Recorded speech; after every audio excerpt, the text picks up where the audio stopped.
There's a poem called Footsteps in the Sand, and it talks about a person having a real rocky life. And he's following the footsteps in the sand. And at one point, there are two sets of footprints. And at another point, there's only one set of footprints. And he asked God why at one point in his life there was only one set of footprints. And God says, well, those were the times that I was carrying you. You weren't able to walk on your own, so I carried you. And when I read that poem for the first time, I looked back on my life and I thought, wow, that's exactly what happened to me.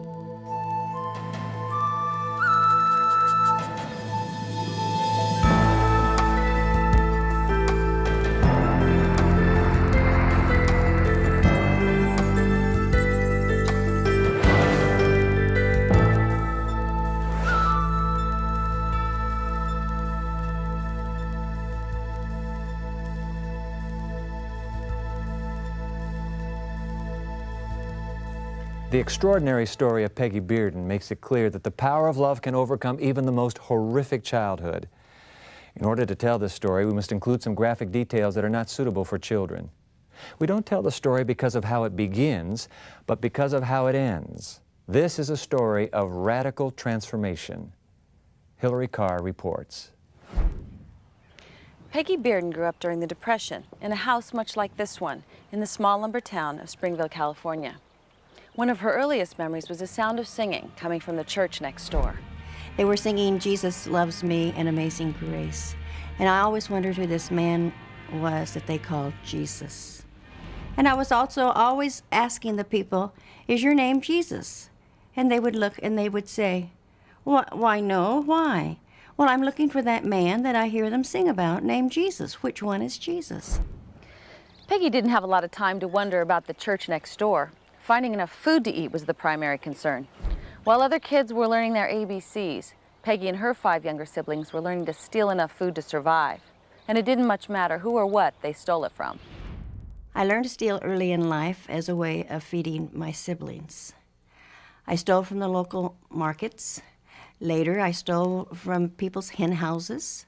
I stole their eggs and their chickens. I soon found out that the chickens were far too noisy, so I started stealing the rabbits. They were easier to steal. We had no running water, no electricity, very few clothes, never enough to eat. And it is true that I looked down on Peggy Bearden, and for me to look down on Peggy when I was so very poor myself and so very needy myself did mean that she was a very, I hate to use the word pitiful, but a very pitiful child. And I remember Peggy always standing back, never mingling with the other kids, just standing back, thin, dirty, dirty, dirty, dirty. And the kids would make fun of her and she'd fight. At school, I was always in trouble, and the teachers locked me in the cloakroom. And I loved being locked in the cloakroom because that's the only place I could eat. And I would eat everybody's lunches. First, I would go through and eat what I liked the best. And if I were still hungry, I'd go and like what I liked next to the best. I can remember that she wouldn't take, my whole lunch would never be gone, but bits and pieces of my lunch would be gone. And I can remember that, but I never knew until later she was the one that was doing it. But I, yes, do know that my lunch had been taken many times, many times. Eventually, I learned that I wasn't supposed to eat the lunches, and I would try real hard to not eat those lunches. I would even knock on the door telling the teacher she must let me out because I wanted to eat the lunches, and she would just leave me in there. I never could understand why it was okay for them to eat and not for me. Peggy's father, Melvin, was repeatedly hospitalized for tuberculosis. Peggy's mother, Winnie, had 6 children and limited options to support them. In those days, if there was a man in the home, you could not get welfare. And I know that my mother did not have welfare.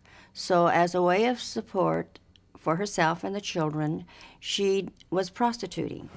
I saw her on many occasions. My father, when he found out about it, was just up in arms over it, and he would walk away from the hospital to come home and be with her. And through the process of him sitting in the bars, waiting for my mother, drinking and gambling, he became addicted to drinking and gambling, and waiting for her to come home from wherever she was.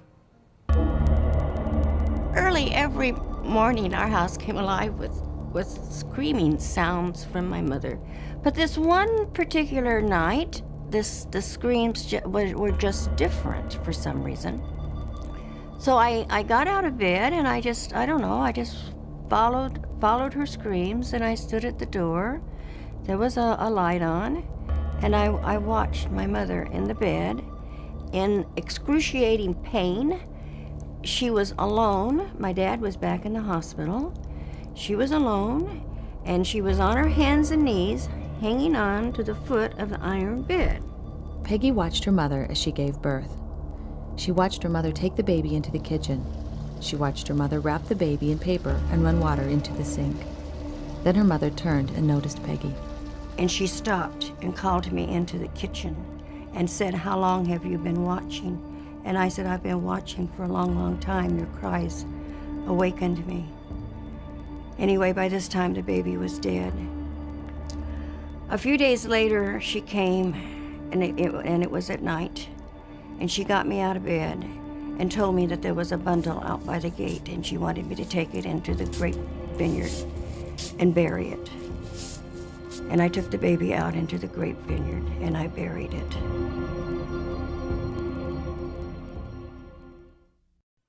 We learned English. Your kids can too. Just watch Hello Channel.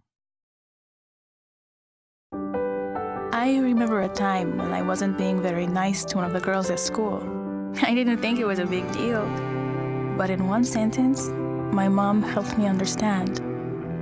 She said, "Mija, you need to treat others the way you want to be treated." I thought about that a lot. I still do. Life's most important lessons are best learned in the home. A message from the Church of Jesus Christ of Latter-day Saints.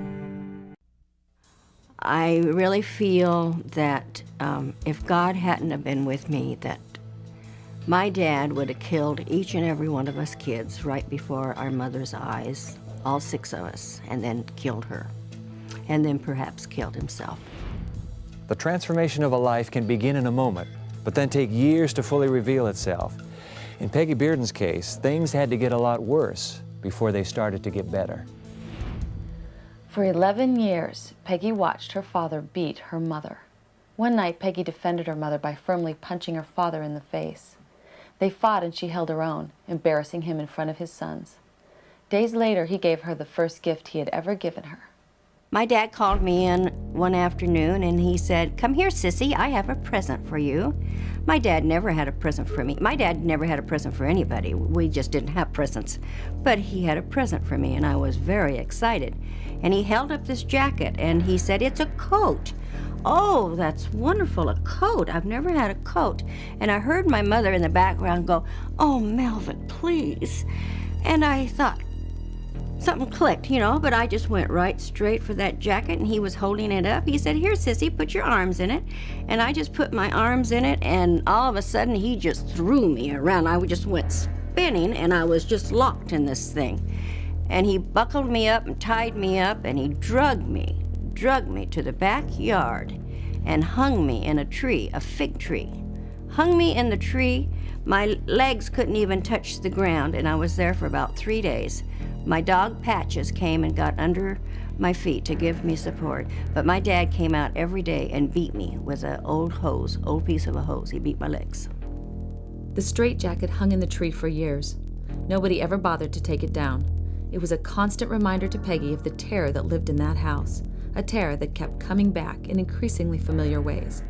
One night, Peggy again watched her mother run water into the kitchen sink. One night, my mother found me standing at the kitchen door again, watching her. And she came over and got me and brought me into the kitchen, and she explained to me what was going on, that she wasn't able to feed the children that she had. She didn't know what else she could do. She didn't have any other choice, so she was going to show me how to do this. And the kitchen sink was already filled with water, and there was this little bundle in the kitchen sink wrapped in paper, and she wanted me to hold it under the water, and I'm just a child, so I started kind of playing in the water, and the paper started washing off.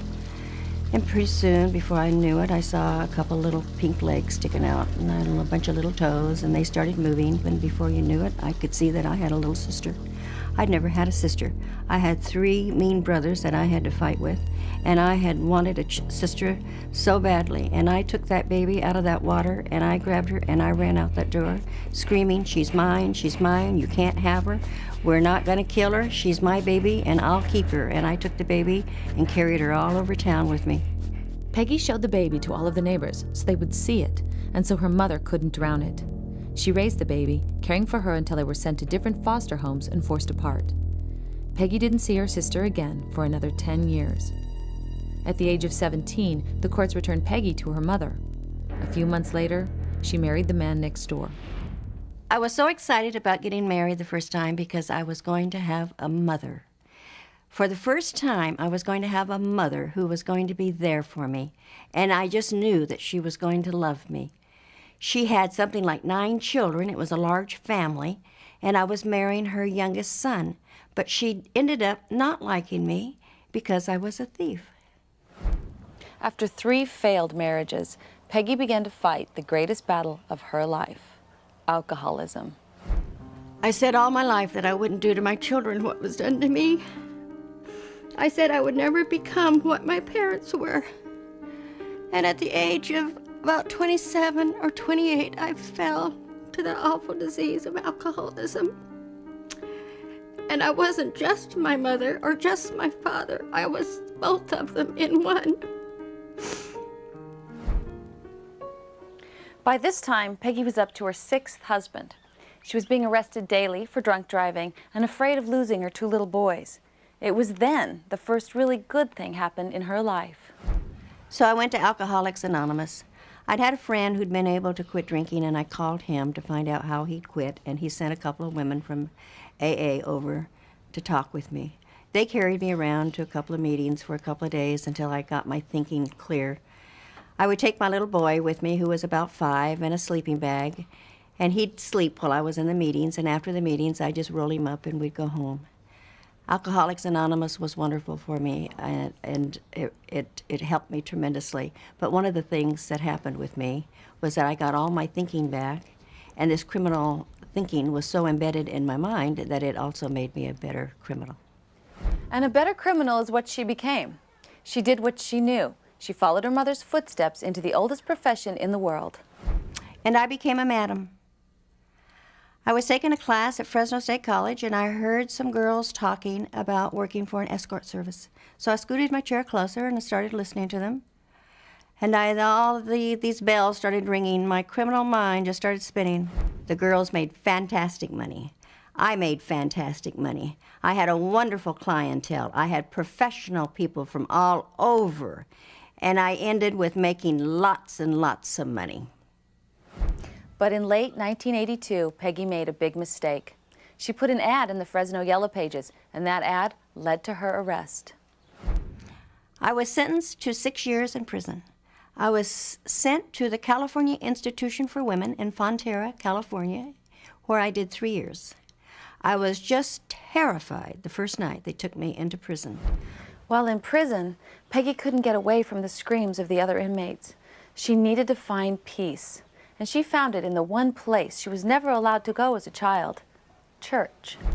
As a little girl, I couldn't go to church. They wouldn't allow me to go to church. I didn't know what God was. And here I go to prison, and I find that the only place that I can find peace is in the church. So I went to church. I was only in church a couple of times, and they had a black choir, and I loved the jazzy music. We had a black chaplain, and I loved his preaching, and I wanted to join the choir. So I showed up one day for choir practice with all the black girls, and they just had a fit. They didn't want this white face in their choir, and they went to the chaplain and told him that they didn't want me in the choir. But the chaplain liked me, and he talked to them, and before you know it, I was singing in the all-black choir. Peggy sang in the all-black choir every week. The songs she learned, songs of slavery and freedom, struck a powerful chord with her. One song in particular she grew to love.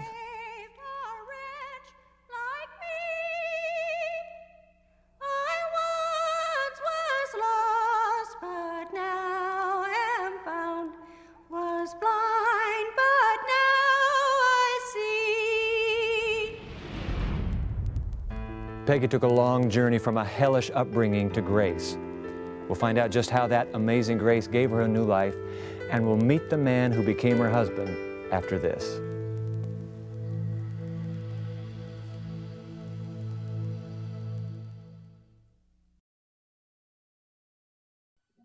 You can learn English at home.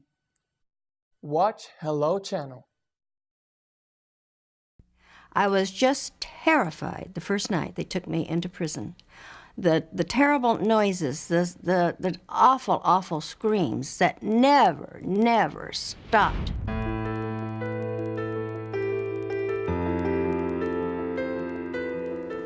After Peggy was released from prison, she met and married Jim Hanley.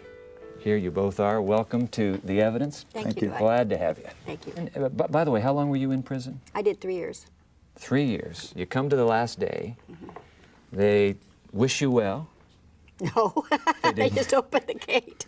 They open the gate, and this man, No house. This man suddenly is in the story. I mean, I say suddenly, he's here today. Right. How in the world did you meet Jim?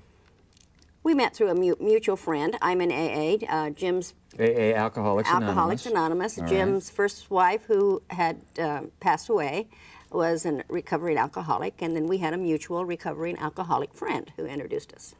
Now, Jim, are you a recovering alcoholic? No. You were married to one, your first wife. That's right. So you meet Peggy. Do you know Peggy is an alcoholic when you meet her? Oh, yes, I do. Okay. Matter of fact, that was one of my qualifications in finding another mate, that they have a recovery in the program. That your next life partner would be an alcoholic? That's right. A recovering alcoholic. That's right. Jim, I'm just intrigued with this. Almost as if you sense it was a life calling to remarry, as you did with Peggy, another recovering alcoholic. I heard in Al-Anon way early, some lady said, "Boy, I'm grateful that God put an alcoholic in my life." And I thought, boy, that's the craziest thing that anybody could say. Yeah. But today, I'll tell you, it is the most wonderful thing God ever did to me. Because it's done something to you. Oh, yes. What's it done? Well, it has made me not to be a nuisance to other people. See, religion has a kind of a double-edged sword. You can be a religious person and just be a nuisance about it. Or your religion can be effective in changing people's lives. And I believe God needed to change me. Really, the subplot to your own life story is that through your partnership with recovering alcoholics, transformation not only was happening in their lives, transformation is happening in your life. Oh, yes. Almost as if it's you're suggesting God's mission for all lives to experience transformation. Oh, yes, I think that it's absolutely true. God has a very earnest desire for everyone to find Him. So, Peggy, was it easy to believe in God originally? You started out, I mean, that just came naturally for you? Oh, my heavens, no. No. Well, how'd you come to believe then? It was very difficult. You know, AA is a spiritual background. It's true. And I was told when I first went to AA to fake it till I made it. And I just kept faking it. Your life story, does it strike you as unfair? No, not really. For many years I thought it was, but today I think I was given that life. I was given that life to see what I would do with it. So you don't blame God? I don't blame God at all, no. You blame your parents? No. Blame your childhood? No. No? Mm-mm. Well, you know, I couldn't recover. I couldn't recover, and I couldn't be a child of God if I had any blame for all those people. So, Peggy, here you are, experiencing transformation now in your life journey. If you could go back and talk to the little Peggy Bearden, what would you say to her? I would take little Peggy by the hand, and I would say, "Come and go with me." I would love to go back to that little church in that little town. Would you? And take that little girl. and really go into that church and go to the altar with that little girl and pray with her. You see, Dwight, I was always looking for God somewhere else. I was looking for him out there. I was looking for him in a man form, because that's who I thought he was. I didn't know that he was a spirit that lived within myself, and I had to find him within my own soul. And today I know that. Peggy, thanks so much for sharing your story with us. Thank you, God Dwight. bless you both. Jim, Thank you. Glad you came. If you want to know more about Peggy's story, you can check her story out on our website, The Evidence, that's one word, theevidence.org, O-R-G. We'll be right back after this.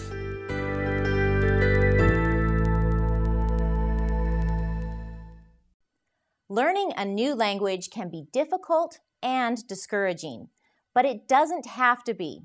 Hello, I'm Karen, introducing Hello Channel, the revolutionary new channel designed especially to teach English. If you can speak English, the future is open for you, since speaking English means greater opportunity and higher paying jobs. By watching Hello Channel, you are immersed in this valuable language. You'll hear the words being spoken. You'll see the speakers' mouths when they say the words. You'll read what's being spoken in large, clear subtitles. And you'll speak out loud, practicing what you have just learned. There is no better or faster way to learn a language than total immersion. Hello Channel does exactly that. There's programming on every level, so you can watch the shows that are just perfect for you. Whether you've spoken a little English, a great deal of English, or none at all, the Hello Channel has something for everyone. Join us for a convenient, affordable, and fun way to shape your future. There's so much in store for you if you'll just say hello.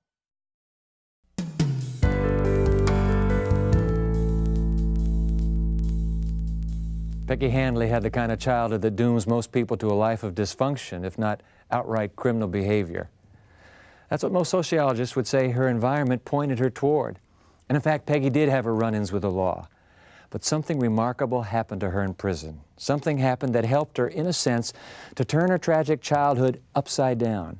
Where before she was haunted by the utter absence of love, now she felt overwhelmed by it.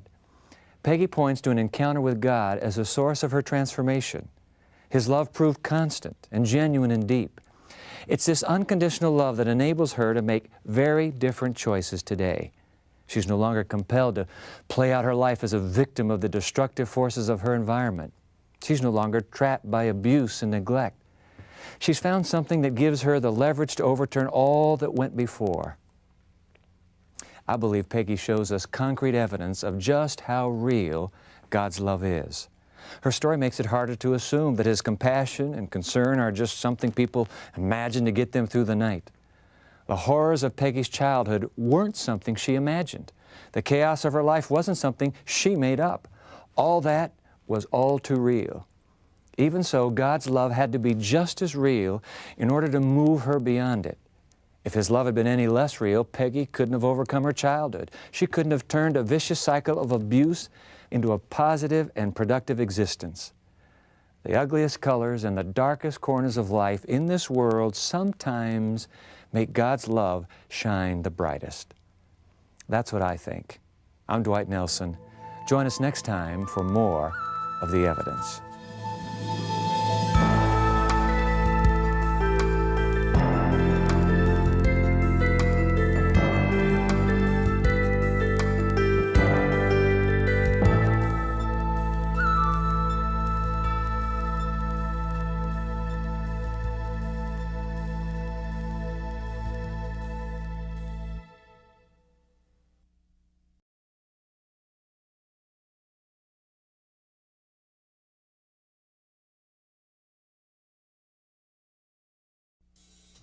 It's important to recognize that Darwin's theory came out over 100 years ago and that scientific theories evolve just like everything in nature does.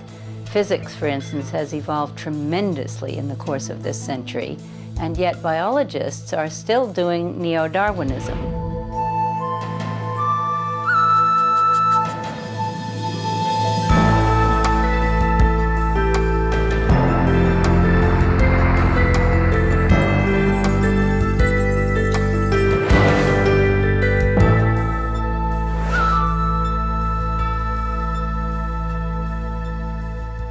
For some years, scientists have been challenging Darwin's basic theory, and the latest evidence only intensifies that challenge. We begin with biologist Elizabeth Sahtouris. The basic premise of Darwinism is that changes in evolution occur by accident and are then selected by the environment as a kind of template, letting those organisms that have particular accidental changes evolve, live, and reproduce, while other accidents may not be as viable, so that those species die out, or those individuals die, and therefore the species will die out. We, at the same time, have 50 years of laboratory evidence showing scientifically that DNA does not change by accident. If it does, it repairs itself. In other words, our DNA and that of every creature, down to bacteria, are able to sense changes in the environment that demand changes in DNA. Experimental evidence of what scientists call directed change in DNA was published in the journal Nature in 1988. Lactose-intolerant bacteria were placed in a petri dish where the only food provided was lactose, poison to this type of bacteria. The bacteria could not reproduce without food. According to conventional Darwinian theory, the bacteria should have died, but they didn't. Instead, scientists discovered the bacteria rearranged their own DNA. They did it specifically, consciously, and quickly, making it possible for them to eat the lactose and begin to reproduce. According to the predictions of Darwin's theory, the outcome of DNA rearrangement should have 1, been random, and 2, taken place over several generations. The experimental evidence did not support either of those predictions. The results of this simple DNA experiment throw conventional Darwinian theory on its ear. The important thing about DNA is not the chemicals that it's made of. It's the letters and how the letters are arranged. The nucleotides, as they're called, the chemical letters that direct the synthesis of protein, are not in the order that they are because of any chemical bonds between them, any more than the letters in a page in Shakespeare's Hamlet are arranged the way they are because of the chemistry of ink and paper. Everybody agrees when we talk about inanimate objects like computers that this type of complexity can't come about by some natural means. When we move to a living system, the brain, it's as if the rules of evidence change. And science tells us that this came about by law and chance. To me, that seems illegitimate to switch the rules of evidence in comparable situations simply because one's non-living and one's living. And it's really this that brought the intelligent design movement into being. The concept of purposeful rearrangement of DNA has caused some scientists to alter their views of evolution. I've done a 180-degree turn as a scientist. I was taught that consciousness is a late product of evolution in a non-living universe on a non-living planet on which life evolved through accidents, through accidental changes. I don't believe that story anymore. It seems to me now that it's much more plausible to argue that consciousness comes first as a source for material creation, for material evolution. That consciousness and intelligence was there before material evolution began, because I simply cannot make sense of the idea that dumb mud should bootstrap itself into intelligence, or that non-consciousness could bootstrap itself into consciousness. When scientists use terms like consciousness and intelligent design to explain living systems, it's clear they're taking a new approach to understanding how the life we see around us got here. And if DNA rearranges itself to meet the needs of its environment, does that suggest there's more purpose in evolution than we originally thought? I do think that's the case. I think there's enough directionality in evolution that it at least raises the question of whether it wasn't set in motion to serve some purpose. People have been asking for hundreds of years whether the diversity on this earth could be explained reasonably by some natural means. Today, in my opinion, the best evidence is that it cannot. The important thing to recognize is evolution does not proceed by accident. Darwin was good in thinking up an evolution theory over 100 years ago, but theories change in science, and we've come way beyond Darwin now. We have come way beyond Darwin, and when we come back, we'll find out why this simple mousetrap challenges the fundamental principle of Charles Darwin's theory of evolution.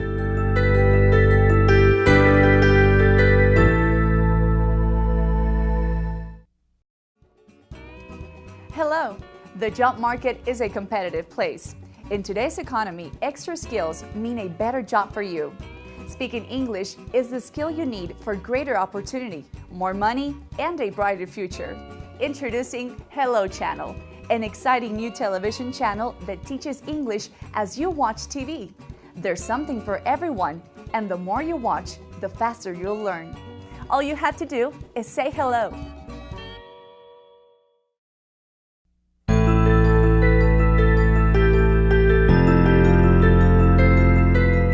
19th century naturalist Charles Darwin developed a theory of evolution that suggests life evolves step by step from simple to complex. But does the evidence support the theory? Do all organisms evolve one step at a time? Or are some systems, like machines, so complex that if any part is missing, nothing works at all? Dr. Michael Behe thinks he has an answer. In my opinion, the strongest argument against Darwinian evolution is something called irreducible complexity. And it's a fancy phrase, but it stands for something simple. It means you've got a system or a machine or something which has a number of different parts that all have to fit together to work. And a good example of that is a mousetrap. A mousetrap you buy at the store has a spring and a platform and various other parts. And if you take one of them away, the mousetrap doesn't work anymore. And it turns out things like that are big problems for Darwinian evolution because natural selection needs to work on something that has a function, that's doing something. But with an irreducibly complex system, you only get it working when it's essentially put together. But does nature actually assemble working systems as complex as a mousetrap? As it turns out, nature's machines can be even more complex. A really startling example of irreducible complexity in the cell that we discovered 25 or so years ago is something called the bacterial flagellum. And the flagellum is quite literally an outboard motor that bacteria use to swim. It's got a propeller that spins around and around. It's got a motor. It's got a drive shaft that hooks the motor to the propeller. It's got a stator which keeps it stationary in the plane of the cell while it spins around. It's got bushing material that allows it to poke up through the cell's membrane. And genetic studies have shown that this little tiny machine requires about 40 different protein parts in order to work. And if you're missing the propeller, if you're missing the stator, if you're missing any one of those 40 parts, then it's not that it works half as well as it used to, it's broken. It just doesn't work at all. And how such a thing could be put together in gradual steps as Darwinian evolution requires is so far unsolved. Debate over what Michael Behe calls irreducible complexity continues among scientists. But there's no question that his bacterial motors do exist. These actually exist in bacteria with little discs rotating with ball bearings and stuff and spinning a little tail that drives it forward. That was a real speed up in locomotion. Those high-energy bacteria were able to invade more sluggish bacteria that made their living by fermenting and to exploit them from the inside out in a kind of bacterial colonialism. But eventually, in that whole course of competition and invasion of each other and invention of technology, they stumbled on the idea of building much larger cooperative cells, which are the only other kind of cell ever to evolve on this planet. And you and I are made of them, as is every tree and mouse and bug that you can think of. To me, this just shows really shows the tremendous complexity beneath what we have really long thought to be the simplicity of life. In an ecosystem, every part, every species is contributing. In fact, the best life insurance for survival in a rainforest for each species is to give quality output to other species, meaning something of use to them. What we would call waste may be food for another species, it may be building materials for another species, it may be oxygen or carbon dioxide, depending on whether you're a plant or an animal, that's useful to those who breathe those gases. So everything is interplaying with everything else. Everything is contributing to the survival of everything else. And in my mind, this complexity at the very basis of life bespeaks a design. Something like this could not have come about by the random process, even with natural selection, that Darwinian evolution envisioned. Every single species in an ecosystem has its part. And we learn that sometimes by taking out one species and finding an entire ecosystem deteriorating. And that makes us aware of how much they are like our own bodies, where you can't remove a single organ and have the whole body function. It's only in concert, all the cells, all the organs together, that we have this awesome complexity and beauty of function. Complexity and beauty of function appear to be compelling evidence for design in nature. But appearances can be deceiving. At one time, scientists thought that the craters in the moon formed a design that indicated intelligence. Will the concept of irreducible complexity or the directed mutation of DNA also prove to be ill-founded? How can we tell? A mathematician by the name of William Dembski recently developed an objective set of criteria, a test designed to answer that very question. We'll talk to him right after this.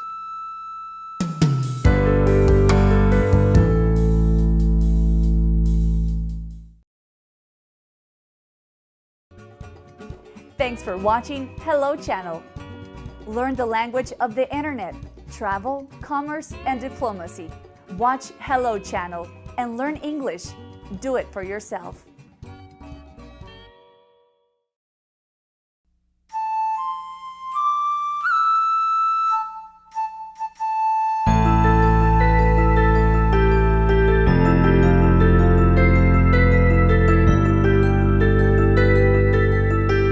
Dr. William Dembski holds a PhD in mathematics from the University of Chicago and a PhD in philosophy from the University of Illinois at Chicago.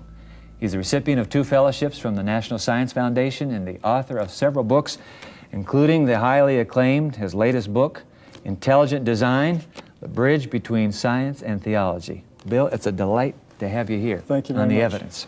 I am intrigued with this title. In fact, I found this line in your book.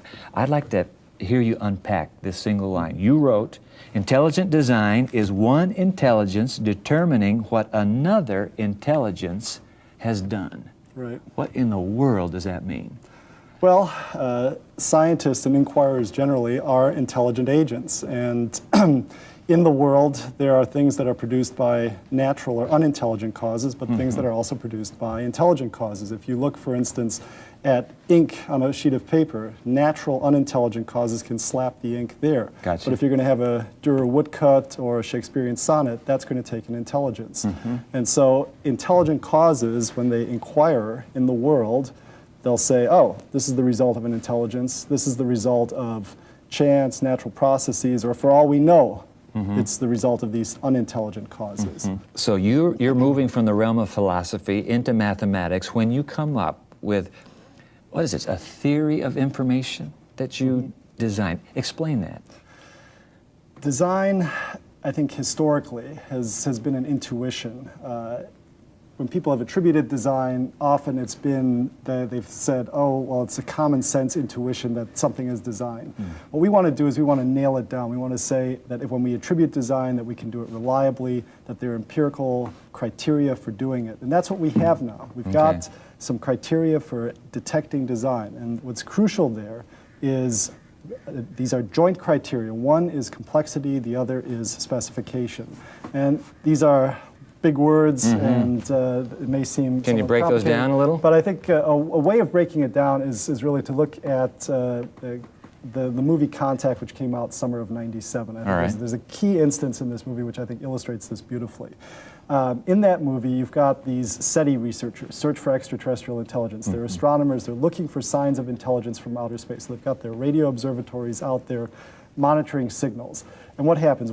There's a key instance in the movie where contact is established, where they know that they're in the presence of an intelligence.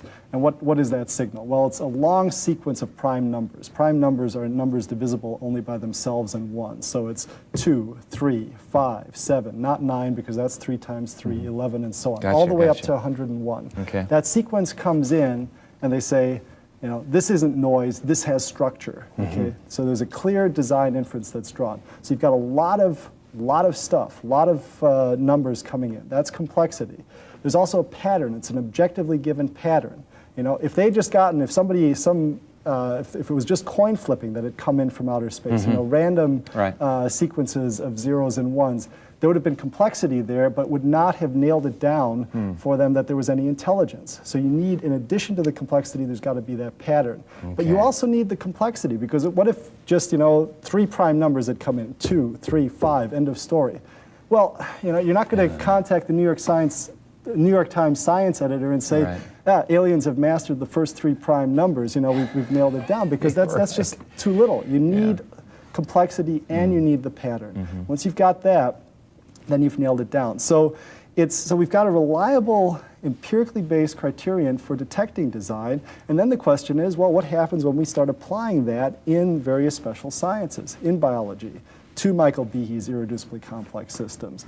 And it turns out that it's giving us positive evidence of design there. Okay, if it's serious research, then might we conclude scientists by the droves are embracing intelligent design? Well, they're willing to do design as long as the big G is not implicated, the big G being God. All right. As long as, you know, the design that's there can be attributed to something other than some sort of transcendence, they're comfortable with it. Well, how could it be transferred to anything else but the big G?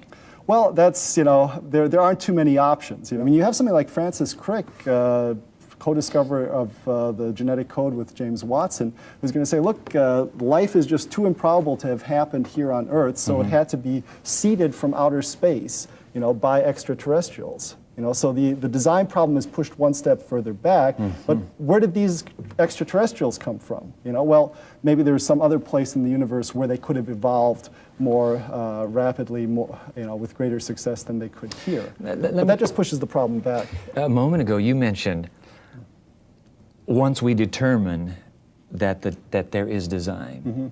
So you are not, ipso facto, you are not automatically determining design. No. That's not the presupposition you bring to the evidence, the object. That's right. I mean, what I've done is laid out a formal mathematical apparatus for detecting design. Now, the question is, when we apply that apparatus to biology or to cosmology, it's an open possibility, you know, that there's no design there, that apparatus doesn't detect design. It appears that it is, but it's a separate question, the theory from the application.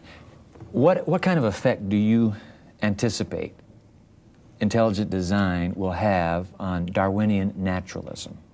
The fundamental insight of Darwin's theory, the mutation selection mechanism or variation selection mechanism, that will still have a valid place, but it's not going to be the whole show, and in fact, it's probably going to have a very small, be a very small part of trying to account for biological complexity. So it's, I think its scope is going to be radically constricted once intelligent design takes off, because when it comes to biological complexity, my view is that biology is just chock full of design. You know, you do have certain natural processes, things where Darwinian mechanisms have an influence, but design is overwhelmingly the testimony of biology. Bill Dembski, fascinating material. Intelligent design, the bridge between science and theology. Thank you very much for being on The Evidence. What do you think? Let us know your opinion.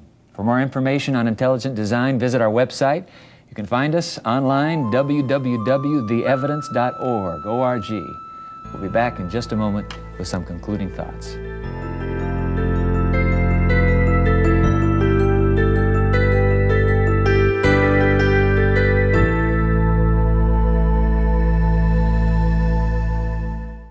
Learn English and have fun. I did something you mentioned in our last class. I drew pictures with my 5-year-old last night. Who knew she had so much to say? I didn't understand the assignment. I did the other thing you said. You know, get down on their level. Make eye contact. And then we just walked around the park, past the school, then we had to go by Bobby Felden's house. I had no idea my son wanted to play the piano. Okay, slow down. I got park, school, talk, piano. What was the other thing? I'll be honest, at first, I was really frightened. Can you imagine a man my size playing hopscotch? But you know what? It really got things going. We related. We really did. Very good. Next week's assignment is to eat dinner together every night and tell me what changes in your family. Do we get extra credit for dessert? Excellent. Class dismissed. Give your family everything. Give them your time. From the Church of Jesus Christ of Latter-day Saints.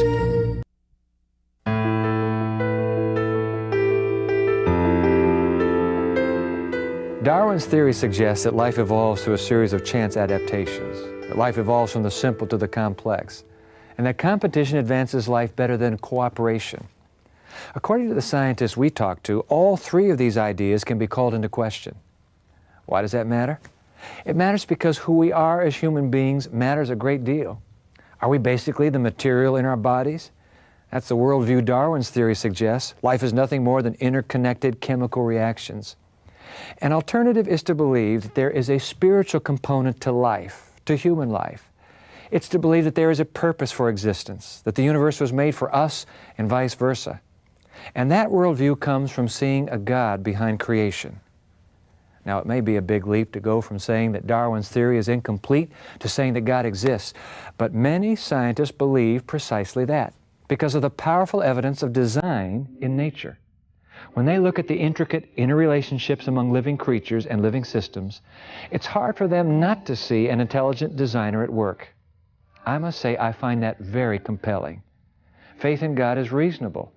Faith in God is something that holds up under the microscope and out among the galaxies. We have hard evidence from just about every branch of science of how skillfully and wisely everything has been put together. That's what I think. I'm Dwight Nelson. Join us next time for more of the evidence.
I was somewhat of a seeker for truth, but I wasn't even really sure there even was a truth.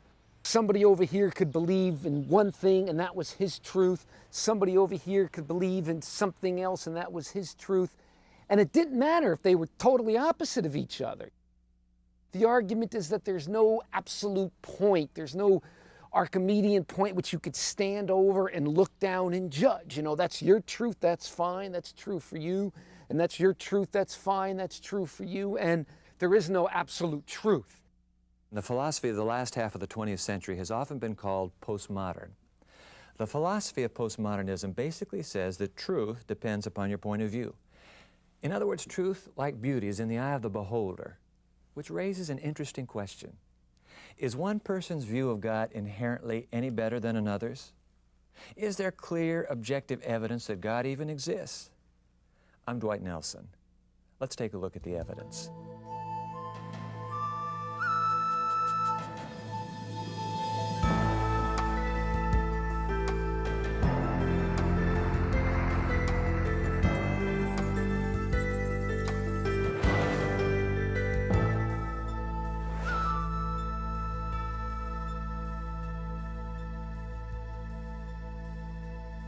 From whenever you could start thinking about these things, I guess I have wondered about some of the basic questions, what is the purpose of life? Why am I here? I wasn't really on any kind of formal intellectual quest, but I did do a lot of traveling. It was just my way of looking for something. I don't know if I could even define what it was, but I was looking, and I would just travel and meet people and learn about cultures. I remember, too, at times I could be with my friends and we would be in a restaurant or a bar and whatever they're talking about, and I would always bring up, well, do you think there's maybe a God or something? And they go, oh, no, Cliff's on his God thing again, even though I was probably the most secular, the most atheistic one there would be. I was aware of the implications of what it would mean if there really did turn out to be a God. And so that was something that was always kind of churning in my mind to some degree or another. Life-changing experiences sometimes occur in the strangest places. One of the most profound changes of Clifford Goldstein's life took place in a pizza parlor. I can remember I was sitting in this pizza parlor, eating a pizza, drinking a beer, whatever, and I was reading this philosopher, Spinoza, and he said something that changed my life right there in the pizza parlor. In order to live the most perfect life upon the earth, you needed to find out the reason why you're here and live your life accordingly. Well, it was amazing. It was like those words were almost a prefrontal lobe lobotomy. It's like they went right into my mind. And at that time, all the relativism, all the postmodernism, all the stuff that I had been raised on my whole life got wiped out, just like zoom, like those neurons were wiped out. And at that moment, it suddenly hit me that there had to be a truth. Look, here was a pizza sitting here on the table in front of me. Now, there could have been, you could take 1,000 people, and 1,000 people could have come with 1,000 different explanations for how they believe the pizza got there. Maybe the god Marduk created it. Maybe an alien dropped it out of a spacecraft. Maybe it evolved. They could have had all these different views on how the pizza got there. And they could have believed them so fervently they'd be willing to die or even kill for their view how the pizza got there. Maybe they'd start religions, on their belief on how the pizza got there. But it hit me, they couldn't all be true. And maybe they all were wrong, but somewhere there had to have been an explanation for the pizza. I mean, this thing was there. It had to have an origin. And that origin, whatever it was, would have been the, quote, truth about the pizza.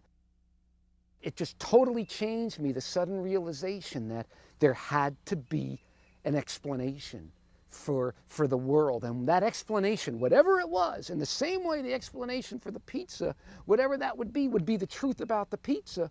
In the same way, the explanation for the world and for me and for how the world got here, that would be the truth.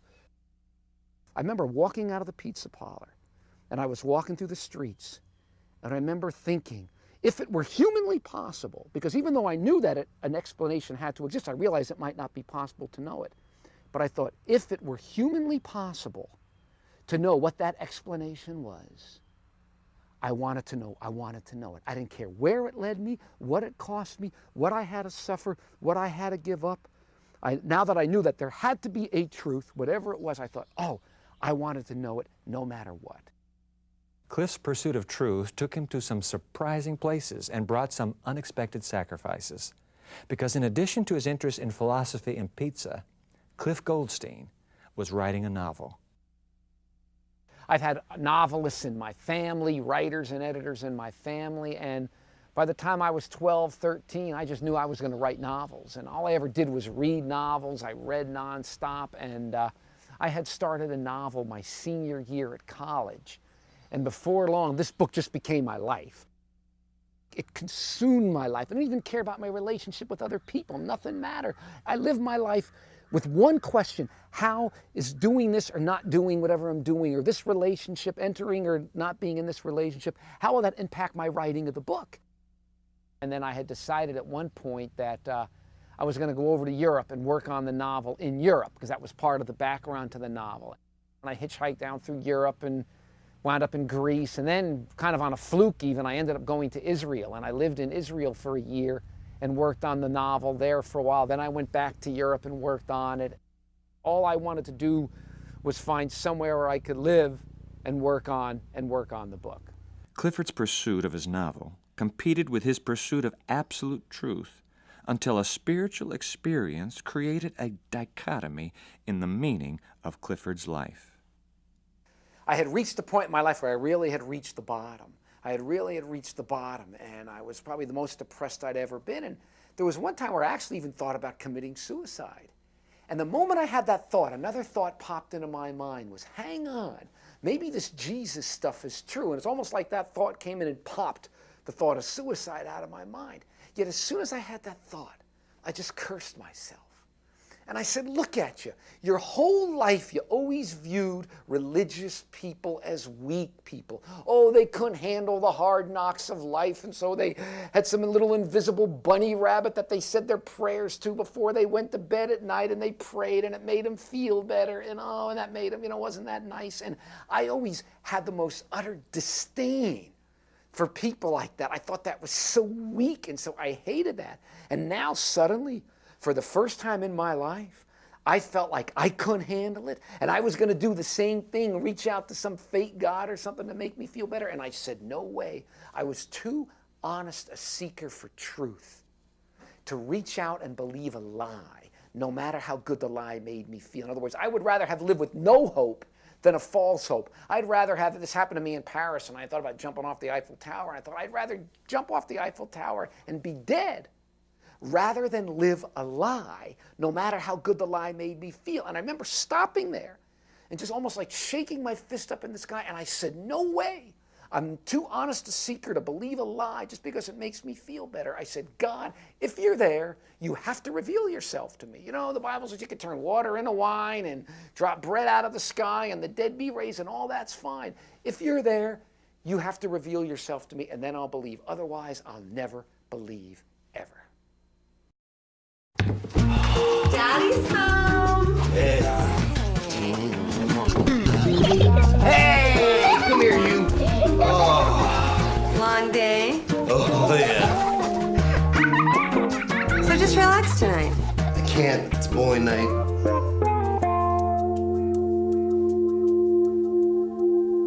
I'll tell you what. If you could think of something really fun to do, I'll stay home tonight. Okay? Okay.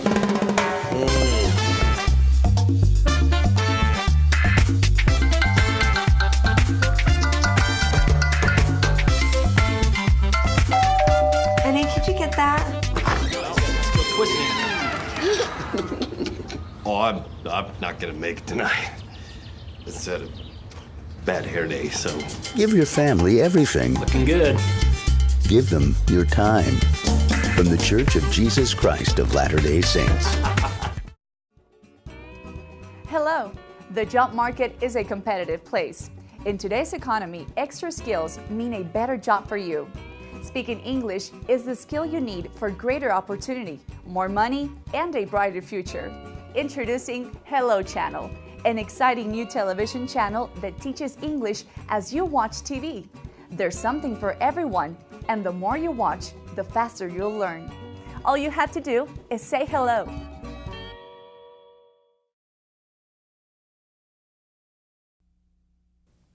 As Clifford Goldstein searched for truth, he found a belief in God. What he didn't expect is what that belief would cost him. One night, out of the blue, I had this powerful experience with God, and basically what the Lord said to me was, it's either me or this book. You can have no other gods before me. See, this book, it wasn't that the book was evil in and of itself, but it was my relationship to the book. This book was my life. And I realized that God had to come first. And it boiled down to where if I wanted the Lord, the book had to go. And the thing that I remember clearly more than anything was I had free choice. In other words, I didn't have to burn this book. God was saying, if you want me, you wanted truth, here I am, but this book is going to have to go because that's your God. And it was kind of a very involved struggle, but in the end I made the choice and I ultimately burned that book, and that was the night my life changed forever. It wasn't, quote, logical, it wasn't rational for lack of a better word, it was just a very personal thing that I have that changes my life. In a sense, I'm broken, and my clinging to the world, this thing that meant to me the most, this book, I destroyed it, I burned it, and it was like I was severed my connection from the world. It was almost a way to describe it. I burned that book, I gave up my writing, I realized I might not ever write again. And then within a year or two later, I started writing again, and I've been writing for almost nonstop for 18, 19 years since. I ended up, right after that, I met some people in a health food store and who were believers, and I told them about what happened. And they said, you want to study the Bible? And I said, yeah, and what do you want to study? They said, I want to study prophecy. And they immediately took me to Daniel 2. And this was, it's an amazing story, Daniel 2. And basically, it's funny, there's two parts to it. You've got this whole section where this king has a dream, when he's very upset, and he calls all these wise men in and tells them, tell me what the dream is, interpret the dream for me. Of course, they can't tell the guy what the dream is. He doesn't even remember the dream himself. So he threatens to kill them all, and then he's going to kill among them, Daniel and some of the other Hebrew captives. And Daniel goes, prays, and in the vision in the night, Daniel is shown the truth of the king's dream, and he tells the king the dream. The king saw a statue, just a statue of a man, and the head was of gold, and this was symbolic of Babylon. The arms and breasts were silver. This was symbolic of Medo-Persia, the next kingdom. The belly and thighs were brass. That was the next kingdom, Greece. The legs were iron. That was the next kingdom, Rome. And the feet were iron and clay mixed together. Well, after the Roman Empire collapsed, you got the nations of modern Europe. So you've got the sweep of world history starting from 500-600 years before Christ up through the time that we're living in today. I have something here that shows me, I can come back to it anytime I want, that shows me the reality of God, because it shows me that not only is God in control of the nations, but God can tell the future. And so I see here, I've got, in my mind, it's irrefutable evidence. And I figure, if this God is in control of all that and knows all that, then he certainly can handle anything that comes in my life. See, prior to that experience, I had read the Bible. I had people had given me the Bible, but I tried to read the Bible. I never got past the talking snake story in Genesis. I thought the Bible was the rantings and ravings of a bunch of flea-bitten camel herders. They got tired of lugging these big stone idols around the desert, so they made up some notion of some God they could see, said he was one, named him Yahweh, and that was the religion of the Bible. It was late Bronze Age camel herder myths. But then I met personally the God of the Bible. I met the God of the Bible. Clifford Goldstein had a powerful, personal, life-changing experience, but he wanted that experience to be grounded in objective reality. For him, the prophecy of Daniel 2 gave him just what he needed. We'll learn more about that prophecy, the one that changed his life, right after this.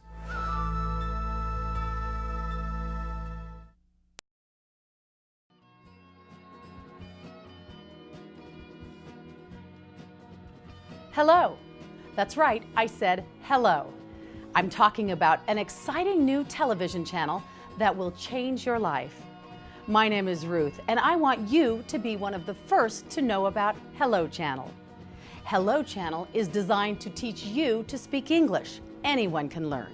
We offer something for everyone. You'll see programming for children, teenagers, and adults, all on different levels. With Hello Channel, you'll hear, see, read, and speak English as you're watching entertaining television programs, making it easy to learn. If you've always wanted to learn English but haven't had a chance, Hello Channel is perfect for you. Start today and remember, for a brighter future, just say hello. I'm delighted to have my friend Dr. Jacques Duncan here at the Evidence today. Welcome, Jacques. Thank you. Why is it that prophecy can have such a profound effect upon the reader?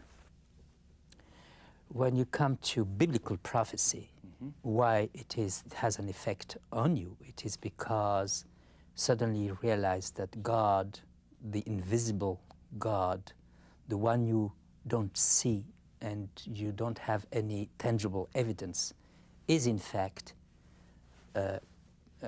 present in history among us. So you're making a distinction between biblical prophecy and the supermarket tabloids. You know, the prophet, Nostradamus, there's a big there would be interest publicly in prophecy today. But you're saying there's a difference between biblical prophecy and the popularized versions. Yeah, I would say the main difference had been noticed already by Flavius Josephus, this Jewish historian from the early century, the first century. He was observing prophecies in general, and he said, well, even within biblical prophecy, he said, Daniel is the greatest prophet. And the reason why he was saying that is that he observed that Daniel added to his predictions figures. He did not just... it wasn't just generic descriptions of the It was future. not just, speaking about, vaguely about the future, but he ran risk. And he gave figures about these predictions. Of course, there are some people who are, Nostradamus, to a certain extent, gives also figures, but what would be the difference here is that those figures correspond to the reality. I mean, you can check them. So he's not some kind of a religious wacko or a fanatic that has just kind of moaned and groaned over some sort of prophetic word. Yeah, and this is why he realized that he doesn't have naturally the answer. And the only way for him to get the answer is not to seek the answer within himself, but to look for the answer, to ask for an answer from someone who would have the answer. And this is why he's praying. And he says in Daniel 2, he received the answer from God. That's right. Now, how do we know that, in fact, he received the answer from God? Because there are some. And but Jacques, hold on just a minute. Yes. It'd be very easy to conclude that prophecy is just history written with the future tense. Yeah. Okay, history's already happened. Now I'm going to put will, when I already know it's happened, and it'll look like prophecy. Yeah. First of all, from the book itself, Nebuchadnezzar realizes that the explanation of his dream will be the right explanation, because he suddenly realized that the dream he understood, because he had the dream. He recognizes the dream when he hears it in the lips from the mouth of Daniel. So that's the first answer I would say. Now, because I'm going to say, look, a guy writing it 300 years later could easily make Nebuchadnezzar recognize the dream and just make the story neatly fit. Yeah. So how do you explain that? With regards to the book of Daniel, we have a controversy, and you are pointing the finger on it. Some people say, well, the book of Daniel has been written in 2nd century BC. He could not have written, it remains still a prophecy, because he has spoken about 4 kingdoms, and he has spoken, and the 4 kingdoms, being in the 3rd kingdom, that is the Greece, he could not speak about the 4th kingdom, that is Rome. So it's still a prophetic... Still, yes. And when you see the way he's talking about the 4th kingdom, followed by another kingdom, which is made of combination of the religious and the political. When you look at the history, you see that it fits very well. So Cliff Goldstein, you know the story. Yes. He's in this, he has this awakening, as it were, goes to the prophecy, the ancient prophecy, and experiences the divine as he reads it. Is it possible for a 3rd millennial human being to pick up that same ancient document and experience something existential, something that happens within him or within her? How could that be? If there is one place within the Bible, which is a holy, sacred book, which seems to be very far away, old book, dusty, completely irrelevant, if there is one book which in fact makes this statement to us today in postmodern, this is the book of Daniel. It is the fact that spirituality, I mean prayer, the religious, the mystical, all these things which seems to, for most of us, far away and strange. In fact, for the book of Daniel, from the point of view of the book of Daniel, this spirituality is put in the flesh of history, in the flesh of existence. It is not something apart from reality. You believe that that is evidence for God? God cannot give an evidence of himself. The only evidence God gives to humans is other humans or human history. This is the only visible thing we have. Biblical prophecy is telling us, look at history. Look at human testimonies. They are the evidence of God. So we are supposed in this course of history, when we look at history, I mean, honestly, we are supposed to recognize out there the evidence of the heavenly God in earthly history. And this is one of the points of the book of Daniel. Jacques, what a pleasure to have you with us on the evidence. Thank you for what you've shared with us. In fact, if you would like to examine more carefully the research Dr. Duncan has done in the area of ancient prophecy, this book, his book, Secrets of Daniel, is available at our website. Let me put our website address on the screen for you, theevidenceoneword.tv. You can go to that same website if you'd like more of Clifford Goldstein's story. You want to interface ancient prophecy with life in the third millennium, check out that website. I'll be back in a few moments for some concluding thoughts.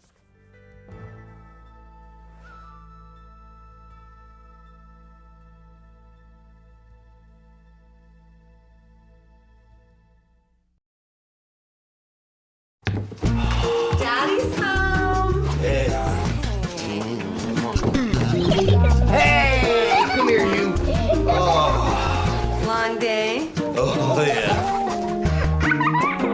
So just relax tonight. I can't. It's bowling night.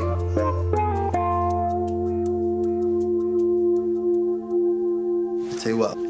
If you could think of something really fun to do, I'll stay home tonight. Okay? Okay.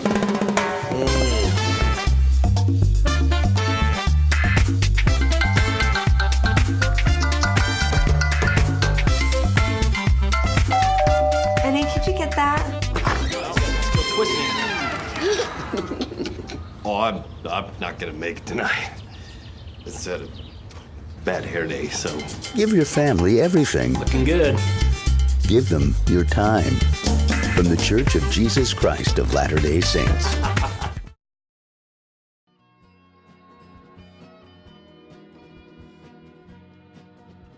Hello. That's right, I said hello. I'm talking about an exciting new television channel that will change your life. My name is Ruth, and I want you to be one of the first to know about Hello Channel.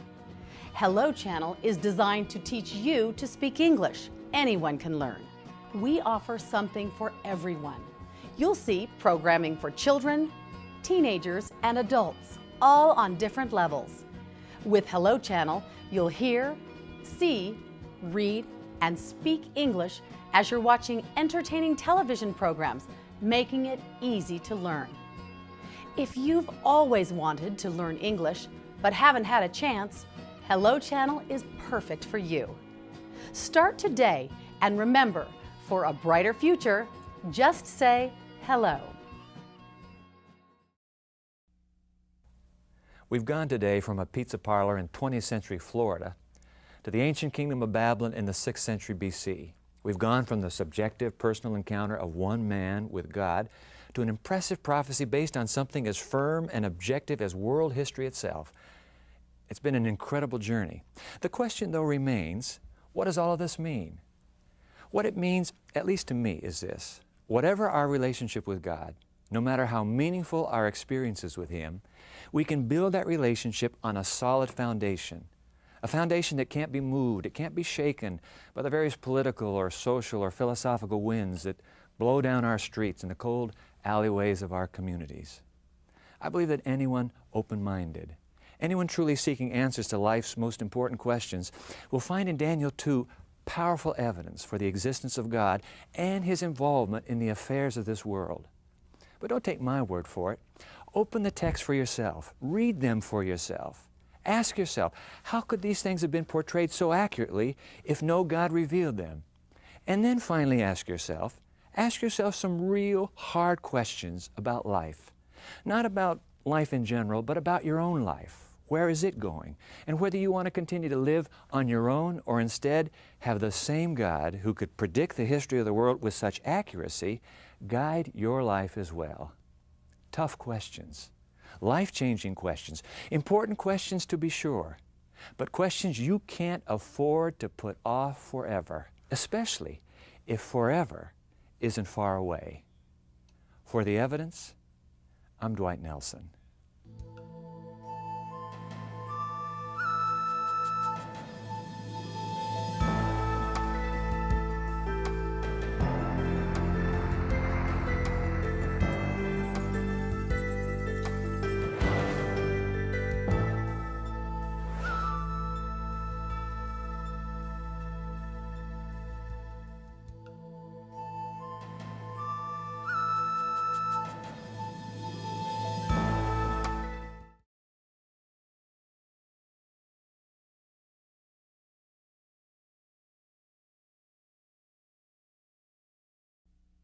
One evening, all of the information that I had collected for years all came together one instant in time and revealed a truth to me that absolutely blew me away.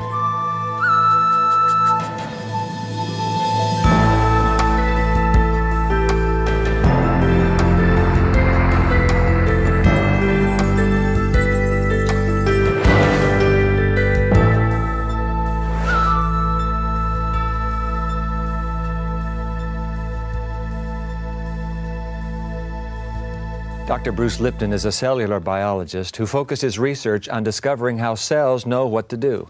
In other words, he wondered how the brain of the cell controlled the rest of the cell. During the course of his research, he made an astounding discovery, one that changed the course of his life. We caught up with him at his home near Santa Cruz, California. As a conventional biologist, I held the belief that I was just a mechanism and that my life was just the unfoldment of these molecules. And therefore, I really felt that I was an accident, just as Darwin would have said, that I accidentally got here and I'm an accident in the world. And basically, I was just trying to run my life in the best way I possibly can, figuring that I got dropped into this picture, I'm a machine, I'm here right now, and then at the end, I'm gone back into dust. So make the best I could of what I had. Bruce Lipton continued his research into the cell. Like most biologists, he accepted the notion that genes control the behavior of a cell, that genes function as the cell's brain. But the results of his research varied so greatly from conventional scientific theory, he began to look for a different mechanism, a mechanism other than genes that controlled the cell. And about 1985, after about 10 years of seeking alternative mechanisms, one evening all of the information that I had collected for years all came together one instant in time and revealed a truth to me that absolutely blew me away. On the island of Grenada, where he lived at the time, Dr. Lipton sat up late one night reviewing his research. Around 2 a.m., all of the information he had gathered gelled into a startling revelation. The exciting part was just before this revelation came, I was working on the understanding of the mechanisms that actually control biology, and I found that by then I already knew that the control was in the skin of the cell, called the cell membrane, which is the equivalent of our skin, in fact, and that I was understanding the mechanism. So I had described the structure and function of the cell membrane, and had come down to 3 different points, bullets about the understanding. And these points were: the cell membrane is a liquid crystal, the cell membrane is a semiconductor, and the cell membrane possesses gates and channels. So I write these down, sit back, and then read this and say, the membrane is a liquid crystal semiconductor with gates and channels. And all of a sudden, my whole life changed, because I said, I've heard this phrase before, but it's not a biological phrase. And I tried to recall, where did I hear this? And there on the left side of my desk was my first computer. And sitting right next to it was a book from Radio Shack, a simpleton book on understanding how my computer worked. And I opened up the book, and on page 3 in the introduction of this book is a description of a computer chip. A crystal semiconductor with gates and channels. And all of a sudden, it just hit me. I said, the cell membrane is a computer chip. And the cell nucleus, where the genes are, is a hard drive where the genes were programs. And all of a sudden, it became perfectly clear that the environment was typing on the keyboard, which is the surface of the cell, drawing up programs from the genes to match the environmental signals. So as I perceive the environment, I select genes that will adjust my physiology and my body to meet that perception. The significance? What I believe is what I become. When Bruce Lipton realized the source of control over his cells came from outside his body instead of inside, it changed his entire perspective of reality and gave him a new understanding of God.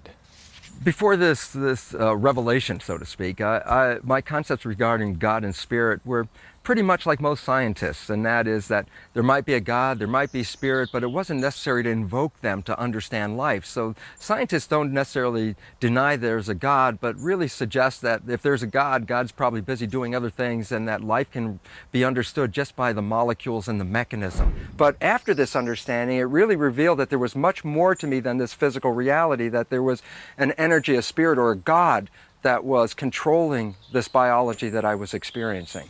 With this new understanding, Dr. Lipton felt he had discovered, in a sense, the secret of life. And his excitement over that discovery brought about dramatic change. As a scientist, I work in my head doing all kinds of calculations, data, and all the experimental understanding, hypotheses, etc. But by the moment this realization of the mechanism of what actually controls life, when that actually hit me, there was a complete and profound physiological change in my body that I went from my head into my heart. Then the joy was so overwhelming that tears started to well up in my eyes, and I was feeling very choked up all about it. It was interesting because as a scientist, as I said, having been in my head all my life, this entrance into my heart changed my whole outlook and expression of life, and it was so peaceful. And the peace that came over me was, for the first time, I actually saw that I was more than just this body. For Bruce Lipton, the biology of a cell persuaded him that God exists. When we come back, we'll meet a former atheist whose pathway to God began with a study of physics.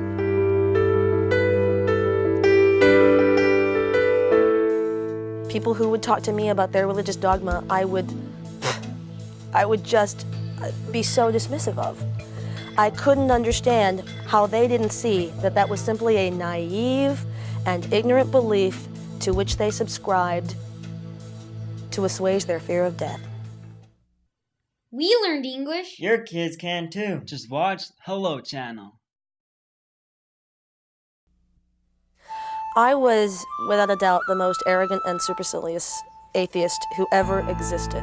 I was like the recent ex-smoker who walks up to other smokers and tells them how they're wrong and they should stop doing it and how I've learned so I know they can learn. How does one become an atheist?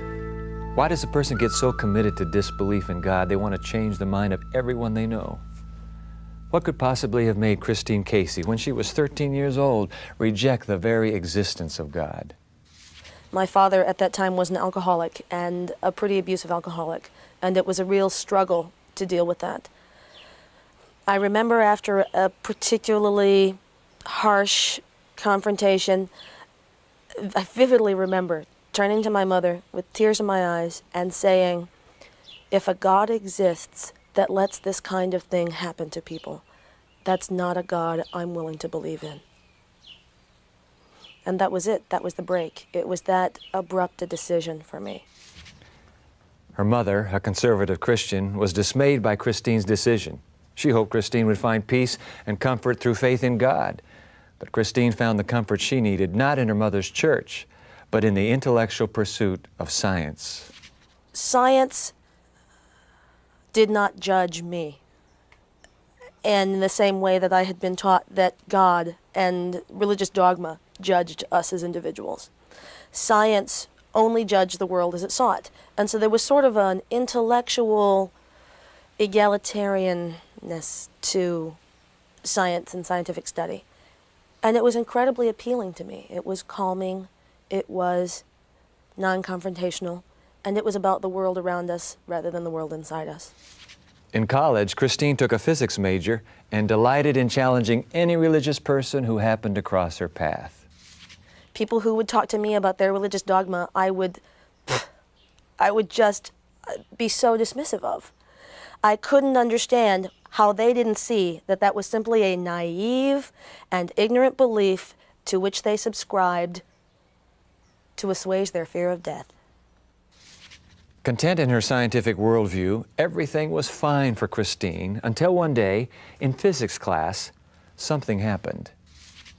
So I'm sitting in an undergrad physics class, and my professor is doing an example and showing us how basically rocket propulsion works and equal and opposite forces and etc. He's taken a red wagon and he has strapped a fire extinguisher to it, and he sits down and mounts the red wagon, and he's holding onto the handle and he's holding onto the nozzle of the fire extinguisher and hitting it, and of course that's making him fly, accelerate across the room. Basic propulsion, basic natural laws. And I remember asking him why. Well, why does this work? And he said, this is how it works. And I said, well, great, I get that this is how it works, and I understand how the math defines that. But why does it do that? Why does it consistently do that? And he said, Christine, science doesn't tell us why. Science just tells us how. I was stunned. So I spent several months in a great deal of confusion after this epiphany, until eventually I realized that whatever it is that we believe strongly in requires an element of faith. So in a lot of ways, I've actually moved away from science. In being able to make a decision to place my faith where I chose, science became relegated to a more natural and simple place in my life. And that was fine, that was good. It still has a beautiful value for me. When I look up at the stars at night and I think about the natural forces that define their movement and their relationship to each other, that's very awe-inspiring to me. And it's inspiring to me that we as human beings can understand a little of it. It is equally inspiring to me that those natural forces are in some way elements of God. They're elements of the whole universe that we can't yet define and that we can't yet understand, but that is out there for us to discover. Christine has come a long way, from an abusive childhood through atheism and finally to spirituality and God. Through it all, she has maintained her love for science. She also says that faith in something greater than herself helps her overcome fear, even the fear of abuse.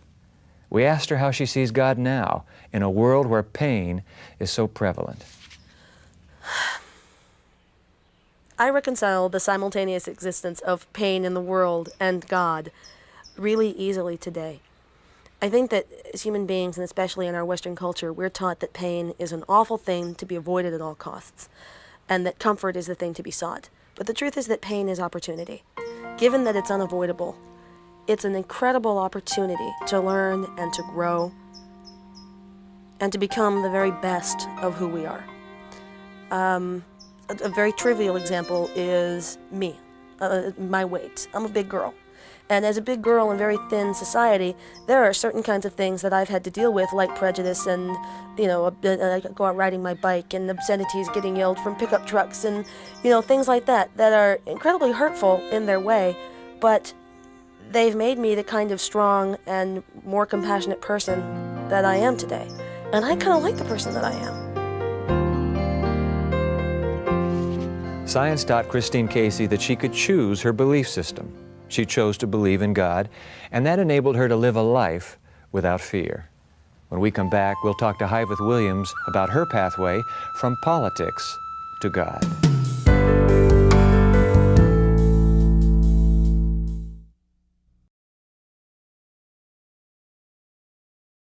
Hello. Hello. Hello. Hello. Hello.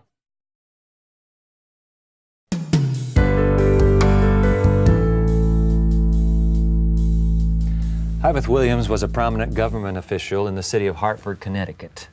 While running for mayor there, she went through a deeply disturbing period of her life that transformed her priorities. Now her ultimate goal is to be the chaplain of the United States Senate. Hyveth, it is a delight to have you here. I am very pleased to be here with you. This story begins in politics. I mean, you're into city politics? Yes. How did that start?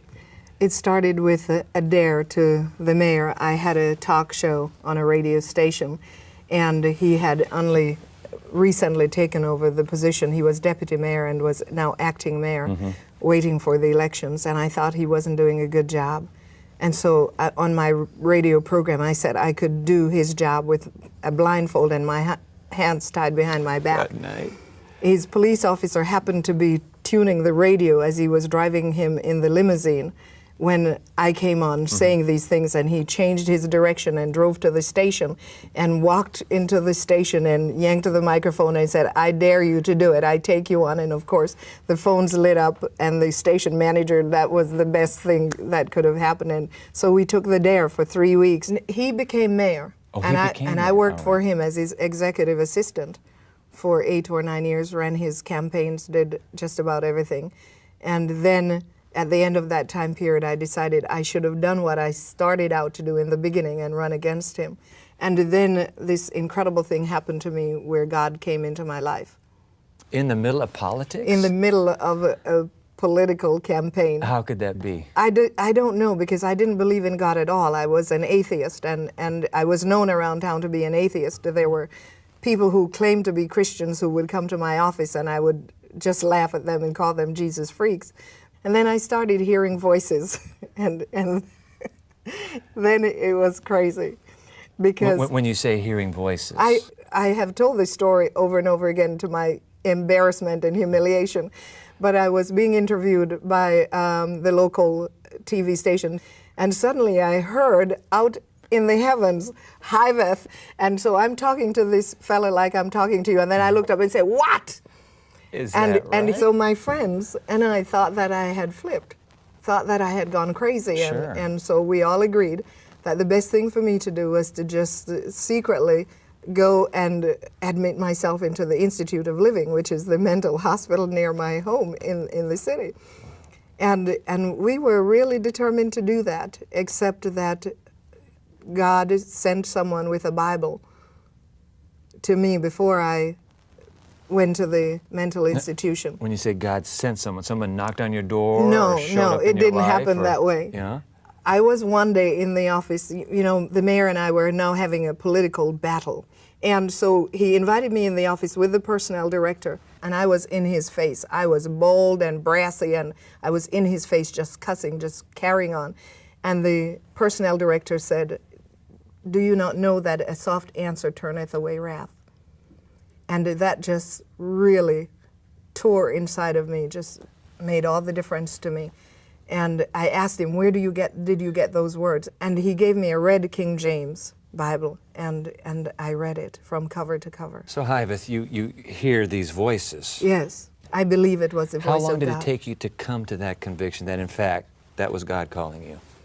It took perhaps about 3 months, 3 or 4 months. I went through a period, I had a very unusual experience where I couldn't speak at all. I had no voice and I could not frame words. For about 2 weeks, I had to write everything. When I came out of it, in order to speak words, I had to change the pattern of my speech so it wouldn't hurt. And I think God was simply just cleaning up my mouth in a very drastic way, because I deserved it, really. You go through a crisis. Yes. But it's not a personal encounter yet, really a deeply personal relationship yet. No. So no. How does that come into your life? One of the times, I'll give you one experience. One of the times I was laying in bed and I felt myself slipping away into a deep, deep subconscious, unconscious state. And I saw myself step outside of my body. And I know this is really eerie for some people, but this is what I experienced, and I need to tell the truth as to how I experienced it then. And most people say that when this happens, they see the light and, you know, their light flashes in front of them. That didn't happen to me. No lights. No lights, no life flashing by in a panoramic scene, except a list of ice cream flavors. Can you believe this? Ice cream A flavors. list of ice cream flavors. That's all that I saw. And I started screaming, I haven't had pistachio. I haven't had mud pie. I want to live so I can eat these flavors. Have mercy. And so in the time of crying this out, I heard a voice. And I knew then it was not a normal human voice. I heard this voice say to me, if you follow me, I will give you life everlasting. And I said, yes. And he said, you will know that I spoke to you, because from now on, wherever you go, you will find a rose. There has never been a place that I've been that I have not. Even in the deepest winter, I've been in Nebraska when everything is covered with snow, and I have found a flower. I was walking one day, I was really down in the dumps, and I went to the lake, Lake Michigan, and I was just walking on the beach. It was covered with snow. I was walking on the lake front. Everything was snow. The water was covered. And I'm trudging along, and I'm just depressed, and I'm saying, God, what do you want with my life? Why do you do this to me? Why do you put me through these terrible things? Some people don't even believe me that I'm telling the truth. And I'm walking along, and right there on the beach, in the middle of the snow, is this rose.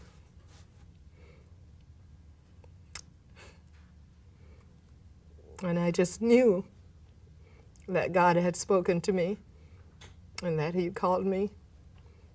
And beautiful. It's just... So your life has never been the same since? My life has never been the same since. In the midst of all of this, what leads you to believe God cares? Because every person that's been born on the earth, whether they've accepted him as God or not, are his children. We're all his children, and he loves us. He cares. He wants to protect us. He wants to deliver us. He wants to give us peace and life and safety. He wants us to be free to think and be creative and to live, to have abundant life. He is incredible. He has all of these things, and he wants to give them to us just like now. He's been giving them to me. That's why I'm appealing to anybody who's watching. Take my word for it. I didn't read this in a book. I wasn't taught this at the seminary. I am telling you what I know for sure. This I know. I will die by this. I know this to be true. Ivet, it's been a real pleasure to have you on The Evidence. Thank you very much. God bless you. Thank you. Would you like to know more about the stories of our guests that you've seen on today's show? You can find out by visiting our website. It's one word, theevidence.org, O-R-G. We'll be right back after this.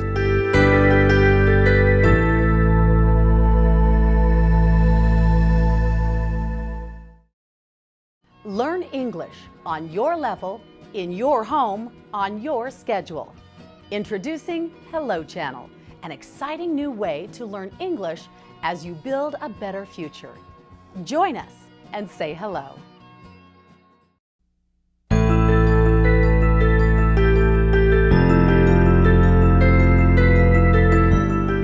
After listening to people talk about their journey toward faith, it's clear that we choose our belief system more than it chooses us.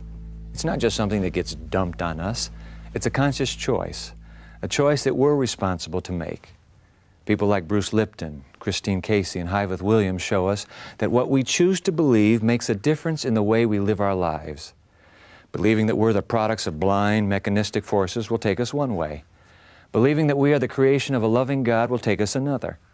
Believing that our destiny is confined to right here and right now, that we just have to run our lives as best we can, will take us one way. Believing that we have a destiny that transcends history will take us another.